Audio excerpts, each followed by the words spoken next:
get started with votes for women and women's suffrage?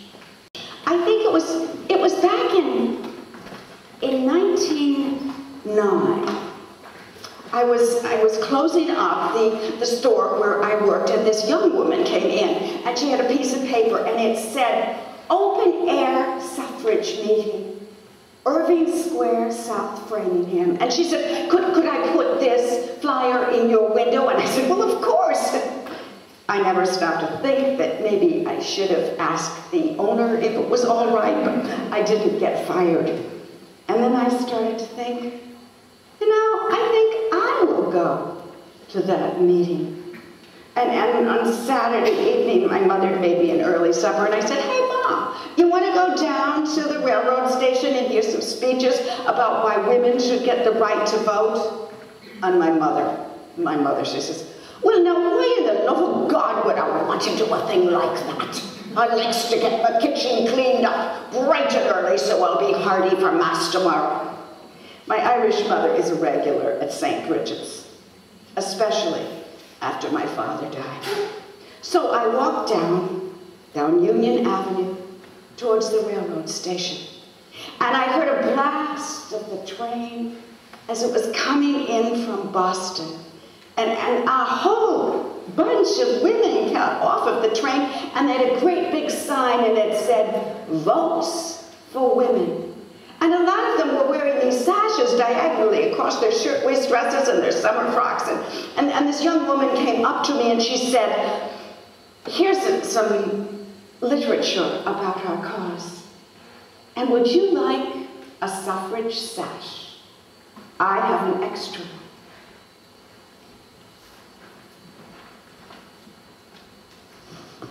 So I took it. My first suffrage sash. And then all of the women, they all started to sing. I think this was the song. Oh dear, what can the matter be, dear, dear? What can the matter be? Oh dear, what can the matter be? Women are wanting to vote. Women have husbands by whom they're protected. Women have brothers by whom they're directed. Women have fathers, they're not neglected. Why are they wanting to vote? And then there was a blast, and a train came in from Worcester, and now Irving Square was just packed with people. Well, most of them were women, and there were a few men, and some of them were well-behaved, but most of them were chewing tobacco and ready to jeer.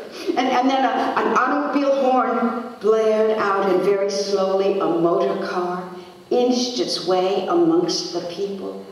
And on the back seat of the car, Mrs. Frank Bowditch stood up, and she said, welcome, ladies and gentlemen, to this open-air suffrage meeting. We hope to attract all sorts of new women to our cause. School teachers, farm women, working women, Catholic women, college women, and we have a variety of speakers. And our first speaker is an attorney from Boston, Mrs. Teresa Crowley.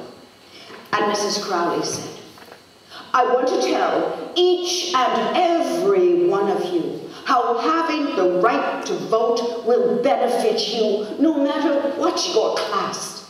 The right to vote will protect your business interests, your personal interests, and keep your house safe, and you can help with your children's welfare in their education and moral development.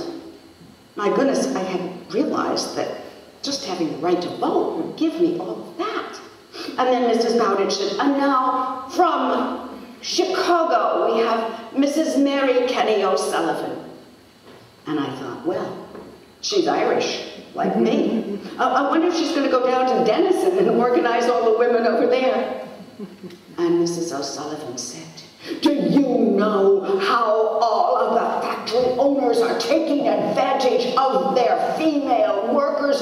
Unsafe conditions, unsanitary working environment, low wages, lower even than they pay their male workers. Oh, I was glad that I just worked for one woman.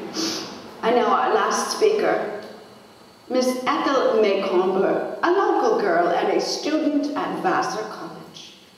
And Miss Maycomber said, I want to tell you about all of the new employment opportunities that are open for women, especially in the field of science. I myself am preparing for such a job. I'm studying psychology and anatomy.